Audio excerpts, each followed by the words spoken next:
So about a year ago, I had the opportunity to purchase a 2014 991.1 GT3, and there was a lot of questions going into it because this was my first Porsche, and I was kind of taking a leap of faith, especially not knowing a lot of the deeper information. So I'll tell you guys a little bit more about the car.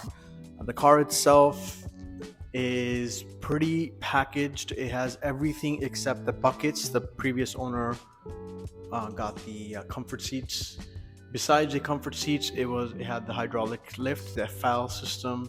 It had the red deviated stitching, the red seat belts, the red gauges. It had everything that you could want. Even had the OEM spoiler with the Porsche logo. And the only thing that it was missing was the ceramic brakes and the actual seats, which I actually prefer the comfort seats over the sport bucket seats, because the sport bucket seats for longer drives for me, being a little bit of a bigger guy, don't actually fit. So going into this ownership, and the car itself is a flat six. You guys already know 9,000 RPM, 475 horsepower. It's a great driving experience, and I'll tell you guys what the car kind of was used for previously and what I use it for. So Cup 2s on the rims. It had the OEM Porsche forged rims that the GT3s came with. The car had been a little bit modified from the previous owner.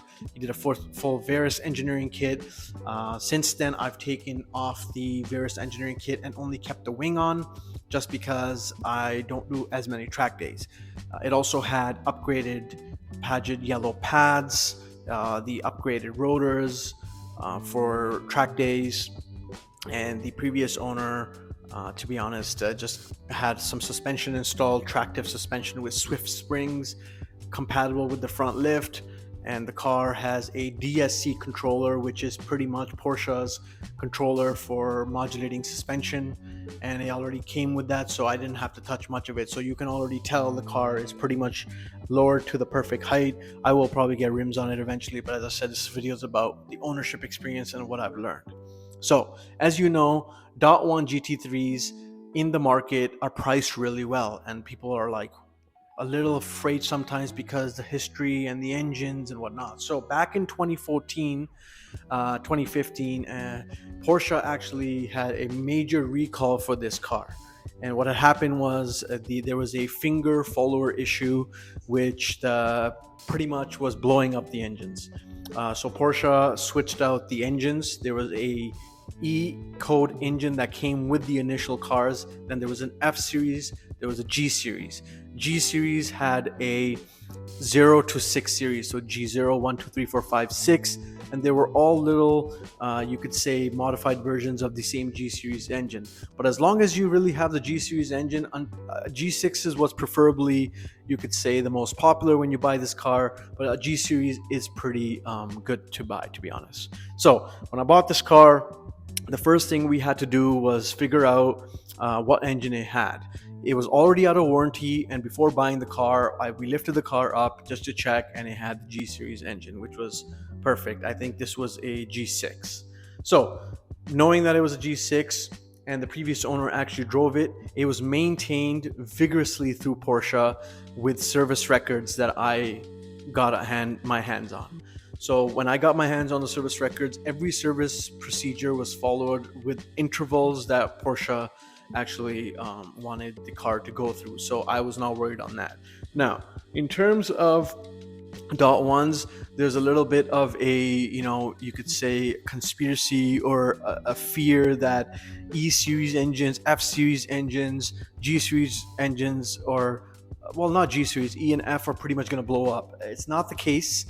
The issue primarily occurs when you're tracking the car and you're at around red line consistently, and you're working the car, and that's when the finger follower issue actually arises.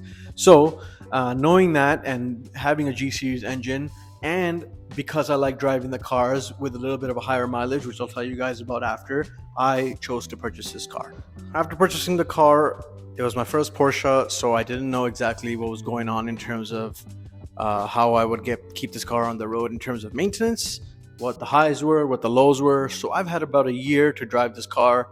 I've put on about, you could say, 9,000 kilometers in the past year of owning this car, and they have been some of the most fun, rewarding kilometers I've ever had in a car. And the reason being is because the 9K RPM on this car plus the PDK, I did not get the manual because 0.1s don't come in manual, but 0.2s do come in manual, so that's a separate note. But I'm okay with the PDK because the car obviously gets driven hard. So the PDK itself shifts very nice, and the car's aligned for aggressive driving with the Cup 2s. And there is an absolute pleasure driving this car on back roads. Anything that requires twisties and curves, any turns, anything that requires a lot of movement. So track days, autocross. So there's things that this car can do that I've never experienced in a car before. And remind you, this is a more than a 10-year-old car. So the fact that it's able to do that is insane. Now the cons. Some of the cons I've realized with this car is that the clearance issue. I do have the front lift, but it still sits pretty low. Daily driving it would not be recommended. It is a rough ride. I mean, you can do it, but if you come in from a luxury sedan or anything to do with, a German luxury sedan, I would definitely not be dailying this out compared to a Carrera or a Carrera S. Much easier to daily. The torque bands. The car itself, if it's not in Sport Plus, yes, you can drive it, but it's kind of boring. It kind of wakes up after 4,000 RPM, so it really needs to be driven hard, pushed, and you really want to be driving it in manual mode most of the time just to get the power band out, and most of the time enjoy the actual car. So that's a learning curve that took me about 2 to 3 months to kind of understand, because previous cars, which was an R8 that I had, a V10, you could utilize the lower RPM. So the one thing with this car is it loves to be in the high RPMs. Maintenance wise, Porsche tax and Porsche parts are a little bit more expensive, or on the expensive side, but these cars are meant to be driven. Currently, this car has 113,000 kilometers on it. I've put 9,000 of those myself. The previous owner, he had the engine replaced at 43,000 kilometers. So the G Series engine in this car actually has done about 70 something thousand kilometers. But the car itself, the body, the mechanical systems, like the suspension that was revised at one point, you could say has about 113 on it. Now, does it feel like a 10-year-old car? No. Why? I did some updates to it. I did a 991.2 steering wheel upgrade. So it went from the previous .1 design with the little chrome to a 991.2 design steering wheel, which was a huge upgrade because it makes the car feel newer. And I added Apple CarPlay, which honestly changes the interior experience, because I'm not really like lagging on any technology that I would have on any new car. That's the only really thing I need in order to drive a car. So you can upgrade that for about $500, and it's using the OEM head system. It works flawlessly. Now the car itself, in terms of seats, comfort, you could say is a 6 out of 10. Honestly, I do come from M4s and C63s. Those are my other cars that I kind of drive on a daily basis. So this car is a lot more aggressive. The other thing is that this car, because it's lowered and it has a little bit of suspension, I can't tell you exactly if this is better than OEM, but I can tell you that it's a lot more nimble to me than a car I drove, a GT3 I drove, a .1. And I think the suspension components make a huge difference, especially around 100,000 kilometers. You want to refresh the suspension. So this one already had that. And the aero on the car, the Various Engineering wing, it does have a Various Engineering you could say the front lip, but I chose to take that off. As I said, it's just too aggressive for the street. Now, in terms of if you should buy one of these cars, I absolutely believe you should. And the reason is, if you're not looking for a manual, which is the 991.2, the manuals are amazing driving experience cars. But if you're looking at it from a price perspective and a price category, the .1s are actually an insane value. The three things you want in the .1s is front lift, you want the G Series engine, and you want a good maintenance history. If you have those three things, these cars are solid. And another thing I noticed is the cars that get driven, the cars that have a few kilometers on them, they don't have as many issues as the cars that kind of sit around. So if you are buying this car, you should absolutely drive it.